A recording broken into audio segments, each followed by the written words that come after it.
முகமது இத்ரீஸ் காயல்பட்டினம் கேட்கிறாரு, முஸ்லிம் 2718 ஹதீஸில் ஜாபிர் அறிவிக்கிறார், நபிசல்லா அலிஸ்லாம் அவர்கள் பெண்ணை பார்த்தார்கள். பார்த்தவுடன் தனது மனைவி ஜெயினபிடம் சென்று தனது ஆசையை நிறைவேற்றினார்கள். பிறகு தன் தோழர்களிடம் அதை சொல்லி நீங்களும் இப்படி நடந்து கொள்ளுங்கள் என்று சொன்னார்கள் என்று வருகிறது. இது சரியான செய்திதானா? நபிசல்லா அலிஸ்லாம் இப்படி நடப்பார்களா? 24:30 வசனத்தில் முகமதே பார்வையை தாழ்த்தி கொள்ளுமாறும், 68:4 வசனத்தில் நீர் மகத்தான குணத்தில் இருக்கிறீர்கள் என்றும் வருகிறது. இதற்கு மாற்றமாக நபிசல் நடப்பார்களா? விளக்கம் தரவுன்னு கேட்கிறார். என்ன கேட்கிறாருன்னு கேட்டா, முஸ்லீம்ல ஒரு ஹதீஸ் இருக்கிறது. அந்த ஹதீஸை வச்சுதான் அவர் கேட்கிறார். ஹதீஸ் என்ன சொல்லுதுன்னு கேட்டா, நபிசல்லா அலைஹிஸ்ஸலாம் அவர்கள் ஒரு பெண்ணை பார்த்தார்கள். முஸ்லீமில் வரக்கூடிய அந்த ஹதீஸ் வாசகம், இம்ராத்தன் ரசூல் ஸல்லல்லாஹு அலைஹி வஸல்லம் அவர்கள் ஒரு பெண்ணை பார்த்தார்கள். பார்த்து விட்டு ஃபஅத்தா இம்ராத்தஹு, தன் மனைவிடம் வந்தார். இம்ராத்தஹு ஸைனப், ஒரு பெண்ணை பார்க்குறாங்க ரோட்ல, பார்த்தவன உடனே மனைவிட்ட வந்தார்கள். வந்தவுடனே ஃபகலா ஹாஜத்தஹு, மனைவிடத்துல சென்று தம்முடைய தேவையை பூர்த்தி செய்து கொண்டு பிறகு வெளியே வந்தார்கள். வெளியே வந்து என்ன சொன்னார்கள்னா, இன்னல் மரஅத்த துக்பிலு ஃபி சூரத்தி ஷைத்தான், ஒரு பெண் வந்து ஷைத்தான் வடிவத்திலே முன்னோக்கி வருகிறாள். ஓ துதுபிரு ஃபி சூரத்தி ஷைத்தான், ஷைத்தான் வடிவத்திலே பின்னோக்கி செல்கிறாள். ஃபைதா அபுசர அகதுக்குமோ இம்ராத்தன், உங்களில் யாராவது ஒரு பெண்ணை கண்டீர்கள் என்று சொன்னால் பொல் ஏத்தி அகலஹு, தன் மனைவிடத்தை அவர் செல்லட்டும். இன்னதாலிக்க எருத்து மாஃபி நப்சிஹி, அது ஒரு மனசுல உள்ள ஒரு அந்த இதை வந்து ஆசையை அது நீக்கிவிடும் அப்படின்னு சொல்லி ரசூலுல்லாஹ் சொன்னார்கள் என்ற ஒரு செய்தி முஸ்லிம்ல இருக்கிறது. இந்த ஹதீஸை வைத்து தான் இந்த கேள்வி கேட்கிறாங்க. என்ன கேள்வி கேட்கிறாங்க? ரசூலுல்லாஹ் வந்து பார்வையை தாழ்த்தி கொள்ளணும்னு அவங்களுக்கு கட்டளை இட்டிருக்கிறது. மகத்தான நற்குணத்தில் இருக்கிறாள்னு வருகிறது. ஒரு பெண்ணை பார்த்தாலும் டக்குன்னு பார்வையை தாழ்த்திட்டு போயிட வேண்டியதானே. அதை விட்டு அந்த பெண்ணை பார்த்துட்டு ஆசையெல்லாம் வருவதா இருந்தா நல்லபடியா பார்த்தாங்கன்னா வருது. ஒரு பெண்ணை பார்த்துட்டு அவங்களுக்கு என்ன செய்யறது, ஒரு சட்டுன்னு ஒரு பார்வையை தாழ்த்திக்கிட்டாலும் வராது. நல்லா கூர்ந்து பார்த்தா தான் இதெல்லாம் வரும். நல்லா கூர்ந்து பார்த்துட்டு அதன் மூலமா ஆசை தூண்டப்பட்டு அம்மாடி ஆசை வந்துருச்சே என்று சொல்லி மனைவிடத்துல போய் அங்க போய் அவங்க தாபத்தில் ஈடுபட்டார்கள் அப்படிங்கிறத அப்படி சொல்வதாக இருந்தால் இதுக்கு மாற்றமா இருக்குது அப்படிங்கிறது தான் அவருடைய கேள்வி. இந்த கேள்விக்கு வந்து நம்ம இஸ்லாம் ஒரு இணைய மார்க்கம் பாண்டிச்சேரியுடைய நிகழ்ச்சியில இதையே ஒரு முஸ்லீம் அல்லாதவர் கேட்பாரு. இதே கேள்வியே என்ன செய்வாரு, உங்க நபி எல்லாத்துக்கும் முன்மாதிரின்னு சொல்றீங்க, அவர் இப்படி நடந்திருக்காரு, இப்படி நடக்கலாமா, இப்படி அவருக்கு நேர் மாத்தமா நீங்க குரானுக்கும் அவருடைய வாழ்க்கைக்கும் சம்பந்தம் இல்லாம இருக்குது அப்படின்னு கேட்பாரு பாண்டிச்சேரியில. அப்பவே நான் ஒரு பதில் அது சொல்லியிருப்பேன். அதை முதல்ல கேட்டுக்கிறேங்க. இது புதுசு கிடையாது, ஏற்கனவே கேட்கப்பட்டு என்ன இதை சொன்னோன்னு வைங்க, புதுசா மறுக்கிறாங்கன்றுவாங்க. இது நடந்தது 15 வருஷத்துக்கு முன்னாடி உள்ள 15 வருஷத்துக்கு நினைக்கிறேன். அப்ப பல ஆண்டுகளுக்கு முன்னாடி நடந்த ஒரு கேள்வி பதிலையே இந்த செய்தி ஏற்புடைய செய்தி இல்லை என்பதை அந்த பொது நிகழ்ச்சியில் நான் விளக்கி இருக்கிறேன். முகமது நபியே பாத்தீங்கன்னா நிறைய தவறுகள் செஞ்சிருக்காரு. உதாரணத்துக்கு முகமது நபி பாத்தீங்கன்னா அவர் வந்து வீட்டை விட்டு வெளியே வர்றாரு. வீட்டை விட்டு வெளியே வந்த உடனே ஒரு பெண்ணை பாக்குறாரு. நல்ல, அதாவது வந்து இஸ்லாம் இனிய மார்க்கம் சொல்ற நீங்க இஸ்லாமை உருவாக்குன, இஸ்லாமியுடைய ஹதீஸுகளை அதிகமா போதிச்ச நபியை என்ன பண்றாரு, ஒரு பெண்ணை பாக்குறாரு. அந்த பெண்ணை பார்த்துதான் அவருக்கு காம இச்ச உணர்வுகள் அதிகமாகுது. உடனே தன்னோட மனைவி கிட்ட போயிட்டு அதை நிவர்த்தி செய்யறாரு. ஆனா முகமது நபி சொல்றாரு, கண்களை காத்துக்கொள்றவனும் தன் இதயத்தை காத்துக்கொள்றவனும் எப்படி இருக்கணும்னு சொல்லிட்டு ஒரு முன்மாதிரி சொல்றாரு. என்ன முன்மாதிரி சொல்றாருன்னா, கண்களை காத்துக்கொள்றவனும் கண்ணுகளை வந்து அலைய விடக்கூடாது அப்படின்னு. அப்போ நபியே அலைய விட்டுருக்காரு. ஏன்னா பாக்குறாரு, ஒரு பொண்ணை பார்த்தாரு, அந்த பொண்ணை பார்த்து அவருக்கு என்ன தோணுச்சுனே தெரியல, போயிட்டு தன் மனைவியோட அந்த இல்லற வாழ்க்கையை முடிச்சுட்டு வர்றாரு. ஆனா அவர் வந்து சொல்ற கருத்துக்கும் அவருடைய வாழ்க்கைக்கும் சுத்தமா சம்மந்தம் இல்லை. அதே மாதிரி சொல்றீங்க, முகமது நபி சம்பந்தமாக சில செய்திகள் அவர் சொல்லி இப்படித்தானே முகமது நபி இருந்திருக்கிறார், அப்படித்தானே உங்க மார்க்கத்தில் சொல்லப்பட்டிருக்குன்னு கேட்கிறார் இல்லையா? அதுக்கு அடிப்படையான சில விஷயங்கள் கேட்டதுனால, இது உங்களோட கொஞ்சம் ட்ரையான விஷயமா இருந்தாலும் சபையில கேட்டதுனால சொல்லிடுவோம். இஸ்லாத்தை பொறுத்த வரைக்கும் எங்களுக்கு வந்து குரான் வந்து மூல ஆதாரம். குரான் வந்து எப்படி மூல ஆதாரம்? முகமது நபி வந்து ஒவ்வொரு சந்தர்ப்பத்திலையும் குரானுடைய வசனம் வந்த உடனே அவருக்கு எழுதவும் படிக்கவும் தெரியாது. மனப்பாடம் செய்து கொண்டு எழுத தெரிந்தவர்களை அழைத்து எழுதி வச்சுக்கிறங்க, இன்றைக்கு இந்த வசனத்தை எழுதி வைத்துக் கொள்ளுங்கன்னு சொல்வார். அவங்க எழுத தெரிந்தவர்கள் எழுதி வைத்துக் கொள்வார்கள். ஒவ்வொரு குரான் வசனம் அருளப்பட்ட உடனே எழுத்தர்களால் அவங்க காலத்தில் எழுத்தாக ஆக்கப்பட்டுருச்சு. அதுக்கப்புறம் அவங்க மரணித்த பிறகு அனைவருடைய எழுத்துக்களை ஒன்று சேர்த்து, சில பேர் சிலதை விட்டிருப்பாங்க, சில பேர் இன்னைக்கு வராம இருந்திருப்பாங்க, சில பேர் தப்பா எழுதியிருப்பாங்க, எல்லாத்தையும் பிரதிகளை ஒழுங்குபடுத்தி ஒரு பிரதியாக இதுதான் கரெக்டான பிரதி என்று அவங்க காலம் முடிந்த உடனேயே முதல் ஆட்சியாளர் காலத்திலேயே அந்த குர்ஆன் ஒரு ஒட்டுமொத்த தொகுப்பாக ரெக்கார்டா எழுத்து வடிவத்தில் ஆக்கப்பட்டுருச்சு.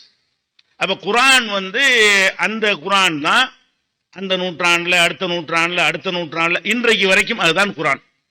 குர்ஆன் என்பது ஏதோ ஒரு வாய் வழியா பிற்காலத்தில் எழுதி கொண்டது கிடையாது. முகமது நபி காலத்தில் எழுத்து வடிவமாக்கப்பட்டு அவங்க மரணித்த உடனேயே தொகுப்பாக அதை திரட்டப்பட்டு, ஏன்னா ஒருத்தர் எழுதும் போது ஒருத்தர் விட்டிருப்பாரு, எல்லா எழுத்துக்களையும் ஒன்னா சேர்த்து இவ்வளவுதான் முகமது நபி நமக்கு சொன்னது குர்ஆன் என்று சொன்னது என்ற ஒரு ரெக்கார்டை ஆக்கி வச்சுட்டாங்கன்னு வைங்களேன். இது பேசிக் இஸ்லாத்தை பத்தி. அடுத்து முகமது நபி குர்ஆன் இல்லாம அவங்க சில விஷயங்களை பேசுவாங்க, விளக்கம் சொல்லுவாங்க. முகமது நபியுடைய போதனை, யூதர் வந்தார்னு சொல்றோம்ல, யூதருடைய பாடியை கொண்டு வந்தாங்க, கொண்டு வரும்போது எந்திரிச்சு நின்றாங்க, இதெல்லாம் குர்ஆன்ல இருக்காது. முகமது நபியுடைய ஹதீஸ் என்று சொல்லக்கூடிய அவங்களுடைய செய்தி தொகுப்புகளை இது இருக்கும். இந்த விஷயங்கள் எல்லாம் எழுத்தில் பாதுகாக்கப்படலை. எது? முகமது நபி சம்பந்தப்பட்ட விஷயங்கள் எல்லாம் அவங்க காலத்திலே நான் சொல்வதை எல்லாம் எழுதி கொள்ளுங்கன்னு அவங்க சொல்லல. அவங்க சொன்னது என்னன்னா, குர்ஆனை தவிர எதையும் எழுதாதீர்கள் சொன்னாங்க. குர்ஆனோட என்னுடைய எது கலந்துடக்கூடாது என்பதற்காக வேண்டி. அப்ப நபிகள் நாயகம் ஒன்றை சொன்னார்கள் என்று சொன்னா அதை செவி வழியாக கேட்ட 4 பேர் கேட்டா அது 4 பேருக்கு தான் தெரியும், மீதி உள்ள 50 பேருக்கும் தெரியாது. அடுத்த நாள் சொல்ற விஷயம் அந்த மக்களுக்கு தான் தெரியும், அனைவருக்கும் தெரியாது. இப்படி அவரவருக்கு தெரிந்ததை மனப்பாடம் பண்ணி வச்சிருந்தாங்க. அனைத்தையும் புக்கு வடிவமாக அவங்க காலத்திலும் ஆக்கப்படல, அவங்களுக்கு அடுத்த காலத்திலும் ஆக்கப்படவில்லை. அடுத்த 4 கலீஃபாக்கள் ஆட்சியாளர்கள் அவங்க காலத்திலும் எழுத்துல ஆக்கப்படல. செவி வழியா வரும்போது என்ன ஆகுது என்று கேட்டா, சில பேர் மூடர்களா இருக்கலாம், எதிரிகளா இருக்கலாம், சந்தர்ப்பவாதிகளா இருக்கலாம், நபியின் பெயரால பொய்களையும் சொன்னாங்க. அதாவது நபிகள் நாயகன் பெயரால நபி இப்படி சொன்னாரு, அப்படி சொன்னாரு, அப்படி செஞ்சாருன்னு சொல்லி பொய்களையும் சொன்னாங்க, மெய்களையும் சொன்னாங்க. எழுத்து இல்லையில குர்ஆன் என்று எதையாவது பொய் சொன்னாங்கன்னா, வாடா எங்கடா இருக்கு, இந்த எடுத்து காட்டுறான். ஏன்? எழுத்துல இருக்குது. எழுத்தில் பாதுகாக்கப்பட்டிருக்கும் பொழுது குர்ஆன்ல இருக்குது என்று எந்த ஒரு விஷயத்தையும் யாருக்கும் சொல்லவே முடியல. இன்னைக்கு வரைக்கும் குர்ஆன்ல இருக்குன்னு சொன்னா எந்த வசனத்துல இருக்கு, இந்த இருக்கு குர்ஆன் அப்படின்னு காட்டுற அளவுக்கு அன்றைக்கே அது எழுத்துல இருந்ததுனால குர்ஆன் என்பதில் இது சேர்க்க முடியல. முகமது நபியுடைய குர்ஆன் அல்லாத போதனைகள் இருக்குல்ல, போதனை சொன்னது செஞ்சதெல்லாம் அது சம்பந்தமான விஷயங்களை பொறுத்த வரைக்கும் செவி வழியாகவே ஒரு 200 ஆண்டுகள் வரைக்கும் செவி வழியாக நான் அவருக்கு சொல்ல அவர் சொல்லணும் வரும் பொழுது இடையில சில பேர் புகுந்து கொண்டு என்ன செஞ்சாங்க என்று கேட்டா, கிறுக்குத்தனமான விஷயங்களை எல்லாம் முகமது நபி சொன்னார்கள் தான் எழுதி வச்சிருக்கிறாங்க. உதாரணமா எடுத்துக்கொண்டா, அழகான பெண்களை பார்ப்பது கண் பார்வையை கூர்மையாக்கும், முகமது நபி சொன்னார்கள் சொன்னாங்க. இப்ப குர்ஆன் இதை எப்படி கண்டுபிடிக்கிறது? இப்ப அதாவது முகமது நபி சொன்னார்னு சொல்லி அழகிய பெண்களை பார்த்தால் கண் பார்வை கூர்மையாகும் என்று முகமது நபி சொன்னதாக எழுதி வச்சிருக்கிறாங்க பிற்காலத்துல. இப்ப முகமது நபி சொன்னாரா இல்லையான்னு எப்படி கண்டுபிடிக்கிறது? கண்டுபிடிக்கலாம். எப்படி கண்டுபிடிக்கலாம்? பாதுகாக்கப்பட்ட குர்ஆன் கையில இருக்குது. குர்ஆன்ல அந்த போதனைக்கு ஏற்ப அது இருந்தா தான் முகமது நபி சொன்னார்னு அர்த்தம். குர்ஆனுக்கு ஏற்ப இல்லாம இருந்தா அது முகமது நபி சொன்னது அல்ல, அவர் பெயரால் இட்டு கட்டப்பட்டதுன்னு பிரிச்சிருவோம். முகமது நபி பெயர்ல உள்ள எந்த செய்தி வந்தாலும் குர்ஆன் என்பதை அவர் பாதுகாத்து தந்துட்டு போயிருக்கிறார். ஒரு மனிதரை பற்றி சொல்லும் பொழுது கூட குறை சொல்லுவோமா இல்லையா? அந்த மாதிரியான விஷயம் நபிகள் நாயகம் காலத்திலையும் அவர்களுக்கு பிற்காலத்திலையும் சில பேர் நினைஞ்சாங்க, இஷ்டத்துக்கு கூட அடிச்சாங்க. அப்ப கத்தரிக்காய் தின்றால் சொர்க்கத்துக்கு போகலாம் முகமது நபி சொன்னார்கள், இப்படி எல்லாம் ஹதீஸ் சொன்னார்கள். கத்தரிக்காய்க்கு சொர்க்கத்துக்கு என்ன இருக்குது? ஒரு மனிதன் உலகத்தில் நல்லவனா வாழ்ந்தா சொர்க்கம்டா ஓகே, நரகத்துக்கு போவானா அது ஓகே, சொர்க்கத்துக்கு போறதுக்கு கத்தரிக்காய் ஒரு காரணமா? அப்ப கத்தரிக்காய் தின்றால் சொர்க்கம் போவான் என்று நபி சொன்னார்கள் என்று சொன்னா எவனோ ஒரு விஷமி இதை பண்ணியிருக்கிறான், இதை சொல்றதுக்கு முகமது நபி வரல. அப்ப முகமது நபி பேர்ல எந்த ஒரு செய்தி சொல்லப்பட்டாலும் அது குர்ஆனோட ஒத்து இருக்குதா என்று பார்க்கிறது ஃபர்ஸ்ட் கடமை. குர்ஆனோட ஒத்து இல்லாதெல்லாம் தள்ளி விட்டுறணும், அது முகமது நபி சம்பந்தப்பட்டது கிடையாது. முகமது நபி பேர்ல இருந்தாலும் சரி, ஏன்னா குர்ஆன் ரெக்கார்ட்ல பாதுகாக்கப்பட்டிருக்கிறது. இந்த ஹதீஸ் என்பது செவி வழியாக பாதுகாக்கப்பட்டு 200 வருஷத்துக்கு பிறகு எழுதப்பட்டுச்சு. எழுதப்படும் போது எல்லாம் கலந்த நல்லதும் கெட்டதும் சேர்த்து எழுதப்பட்டிருக்கும். அப்ப எந்த செய்தி முகமது நபி பேர்ல வருதோ அந்த செய்தி குர்ஆனுக்கு இணக்கமா சொல்லப்பட்டால் இது முகமது நபி சொன்னது. குர்ஆனுக்கு இணக்கமா இல்லாம எதிரா சொல்லப்பட்டால் இது முகமது நபி சொல்லாதது. இப்ப அவரே சொன்னார், குர்ஆன்ல என்ன இருக்கு? பெண்களை பார்த்தீங்கன்னா அந்நிய பெண்கள் வரும்போது பார்வையை தாழ்த்தி கொள்ளுங்கள், ஆண்கள் கட்டளை. குர்ஆன்ல ஒரு வசனம் இருக்குது, பார்க்காதீங்க. நபிகள் நாயகமும் பார்க்காதீங்கன்னு தருத்ததாக நிறைய இருக்கிறது. ஒரு பெண்ணை பார்த்தார்கள், பார்த்தோன்னு ஆசைப்பட்டார்கள், அப்படின்னு சொல்லப்பட்டா இது ஒரு சராசரியா நீங்களும் நானும் செய்வதற்கு கூட வெட்கப்படக்கூடிய ஒரு விஷயம். இதை அவர் செஞ்சிருந்தாரு, அன்னைக்கே அந்த மக்கள் வெறுத்திருப்பாங்க. முதல் விஷயம் இப்படியான ஒருத்தராக அவரை கண்டிருந்தாங்கன்னு வைங்களேன், அவ்வளவு பெரிய மக்களும் ஒட்டுமொத்த சமுதாயம் அவர் பின்னாடி திரண்டு இருக்கு. அப்ப எவனோ இதுல வேலை காட்டியிருக்கான்னு சொல்லி அதை எடுத்துக்கொள்வோம். நீங்க என்ன மாதிரி செய்தி ஒரு பெண்ணை பார்த்தார் ஆசைப்பட்டாருங்கிறதெல்லாம் ஆத்தன்டிக்கானதா? குர்ஆனுக்கு எதிராக இருக்கு. குர்ஆனுக்கு எதிராக வந்தால் நம்ம தள்ளிடுவோம். ஏன்னு கேட்டா ஓரிருவர் சொல்ற செய்தி. குர்ஆன் என்பது ஒட்டுமொத்த சமுதாயமும் குர்ஆன் என்று சொன்ன செய்தி. குர்ஆன் என்று சொன்னது அனைத்து நபிகள் நாயகம் சமுதாயமும் குர்ஆன் என்று சொன்னார்கள். அடுத்த தலைமுறை அதை குர்ஆன் என்று சொன்னார்கள். இன்றைக்கு இருக்கிற 100-200 கோடி முஸ்லிம்களும் அதை தான் குர்ஆன் என்கிறார்கள். அப்ப குர்ஆன் என்பது சங்கிலி தொடராக ஒட்டுமொத்த சமுதாயமும் அதை நாங்கள் பாதுகாத்து வைத்திருக்கும் பொழுது அதுக்கு மாற்றமாக ஓரிருவர் சொல்வது, ஹதீஸ் என்றால் ஓரிருவர் சொல்வது, அதை ஏற்றுக்கொள்ளலாம். எப்ப ஏற்றுக்கொள்ளலாம்? குர்ஆனுக்கு ஏற்ப இருந்தால் ஏற்றுக்கொள்ளலாம். முகமது நபி ஒரு கடன் வாங்கிட்டு திருப்பி கொடுக்க ஏமாத்தி விட்டாருன்னு வந்தா உண்மையா இருக்குமா? அப்படி ஒரு ஹதீஸ் சொல்லப்படுமையானால் நம்ம போய் தேடலாம் வேண்டியதில்லை. இது எப்படி அவர் செய்வாரு? இந்த விஷயத்துல ஒரு கடும்போக்கு காட்டின ஒருத்தர், கடன் வாங்கினால் கடவுள் கூட மன்னிக்க மாட்டார்னு சொல்லக்கூடியவர், குர்ஆன்ல அவ்வளவுக்கு கடனுக்கு இவ்வளவு கண்டிப்பு இருக்கும் பொழுது இது எப்படி அவர் சொல்லியிருப்பாரு? இப்படிதான் எடுத்துக்கொள்ளணும். அதனால இது என்ன செய்யறாங்கன்னா, அவர் என்ன சொல்றாரு, முஸ்லிம்கள்ல சில பேர் இது சரின்னு சொல்றாங்கிறாரு. அது மட்டுமா சரிங்கிறாங்க? வரதட்சணை வாங்குறலாம் சரின்னு தான் சொல்றாங்க. முஸ்லிம்கள்ல நிறைய பேர் அந்த வரதட்சணைக்கு பாத்தியா ஓதுறவன யாரு? மதகுரு தான். அல் ஃபாத்தியாங்கிறாங்க. எதுக்கு? இந்த வரதட்சணையை வாங்கி கொடுக்குறாங்கல்ல, கொடுத்தோன்னு அல் ஃபாத்தி வாங்குறான். இவன் யாரு? எங்க மதத்தின் மதகுரு. இவன் மதகுருவா இருக்கிற காரணத்தினால் அவன் சொல்ற சரியாயிருமா? இவர் சொல்லக்கூடிய ஒரு யாரோ குரூப் சொல்றாரு, அந்த குரூப்புகள்லாம் நீங்க சொல்ற மறுக்கிற செய்தெல்லாம் உண்மைங்கிறாங்க. அதை மட்டுமா உண்மைங்கிறாங்க? பேங்க்ல போய் பாத்தியா ஓதுறான், பேங்கை திறந்து வைக்கிறான். சினிமா கொட்டகையில போய் பாத்தியா ஓதிட்டு வர்ற எங்க மதகுருமார்கள்லாம் இருக்கிறான். அங்க எப்படி இருக்கோம்னா, குர்ஆன்ல உள்ளதுக்கு ஏற்ப உள்ள செய்திகளை ஏற்றுக்கொள்ளணும்னு சொல்லக்கூடிய நாங்கள் மார்க்கத்துக்கு இந்த பேசுறோம்ல, இதுக்கு பீசா பேச்சாளர்களுக்கு கூலி. அவர் சொல்லக்கூடிய முஸ்லீம்கள் சில பேர் அப்படி செய்யறாங்கல்ல, அவன்லாம் பேசுறதுக்கு மீலாது விழாக்கு 2000 ரூபா விடுன்னு கேட்பான். 10,000 ரூபா வாங்குறவங்களாம் இருக்கிறார்கள். ஒரு மணி நேரம் பேசிட்டு போறதுக்கு 10,000 ரூபா வசூல் பண்ணி கொடுப்பாங்க. எங்க அமைப்பில் அதெல்லாம் கிடையாது. இறைவனுக்காக வேண்டி நீ மறுமைக்கு பேசுறான்னு அவ்வா, இல்லாட்டி போய்கிட்டே இரு. மக்களை நல்வழிப்படுத்துறதுக்குன்னு இப்படி சொல்றோம். அதனால அவர் சொல்லக்கூடிய நபிகள் நாயகத்தை பற்றி சொன்ன செய்திகள்ல நாங்கள் எல்லாம் மறுக்கிற செய்தியை தான் சொல்லுகிறார். என்ன மறுக்கிற செய்தி? குர்ஆனுக்கு எதிராக இருப்பது. நாங்க மனமுரண்டாவெல்லாம் மறுக்கல. குர்ஆனுடைய போதனைக்கு எதிராக அந்த ஒரு சொன்னார், பொம்பளை பார்த்து ஆசைப்பட்டாருங்கிறது ஒரு காம கூடுறர் மாதிரி தெரியுதுல. அப்ப காம கூடுறர் தெரிஞ்சா பொய்ன்னு அர்த்தம். அவர் காம கூடுறரா இருந்தா அன்னைக்கு அடிச்சு விரட்டிருப்பாங்களா அந்த மக்கள்லாம்? அந்த மக்களால் நற்குணத்தின் தாயகம் என்று மதிக்கப்பட்டிருப்பார்களா? அப்ப அனைவரும் எடுத்து ஒரு சாம்ராஜ்யத்தை உண்டாக்குற அளவுக்கு அந்த அரபு தீபகற்பத்தில் ஒருத்தருமே இல்லைங்கிற அளவுக்கு ஆயிடுச்சு.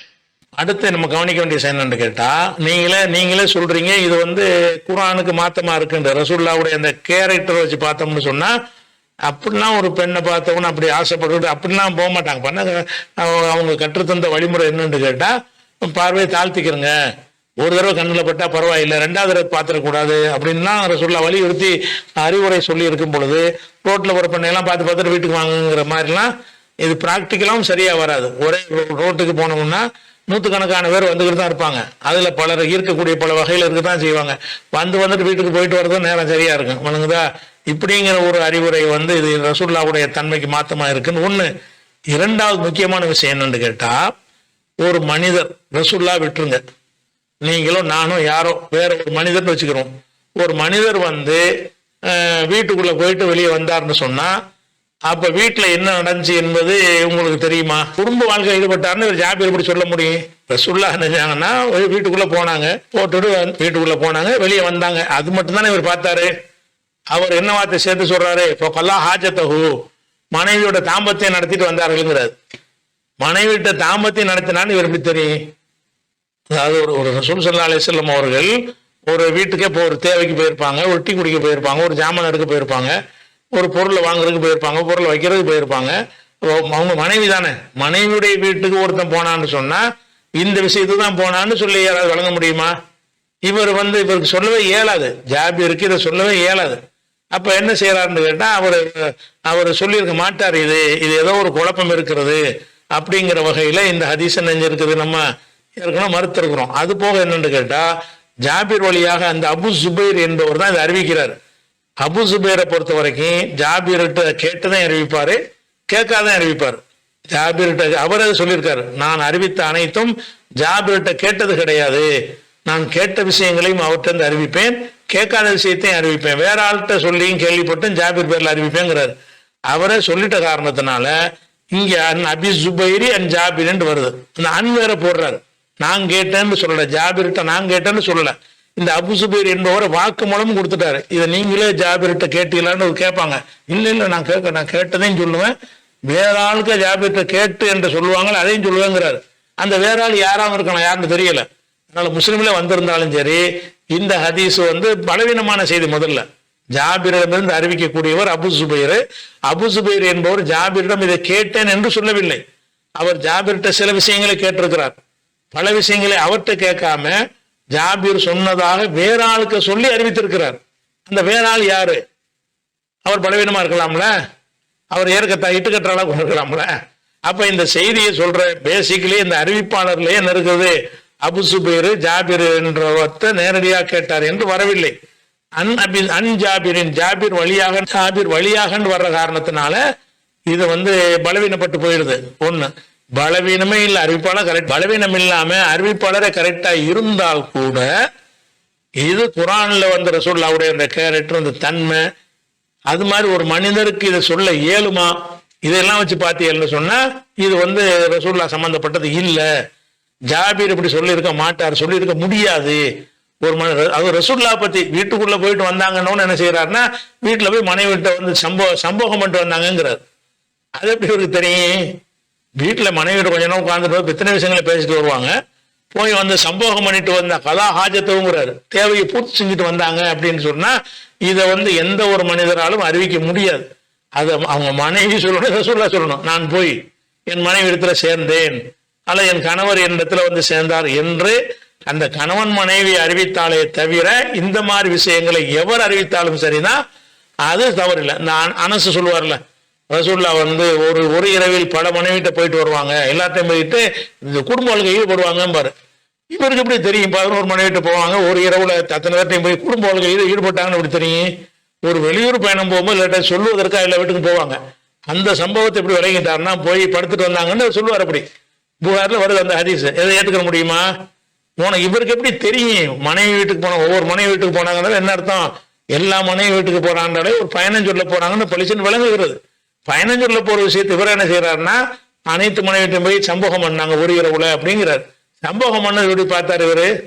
அனஸ் அறிவிக்கிறாரு, புகார்ல இருக்குது. அது செய்தி சரியான செய்தி இல்லைன்னு நம்ம ஏற்கனவே சொல்லி இருக்கிறோம். அந்த கேட்டகரியில தான் இது வருமே தவிர இப்படி ரசூலுல்லாஹ் நடக்கவும் மாட்டாங்க, நடந்ததும் இல்லை. இது ஆத்தண்டிக்கான அறிவிப்பாளர்களையும் ஆத்தண்டிக்கான செய்தி இல்லை, கருத்து அடிப்படையிலேயே இது ஒரு ஆத்தண்டிக்கான ஒரு செய்தி கிடையாது நினைக்கிறேன்.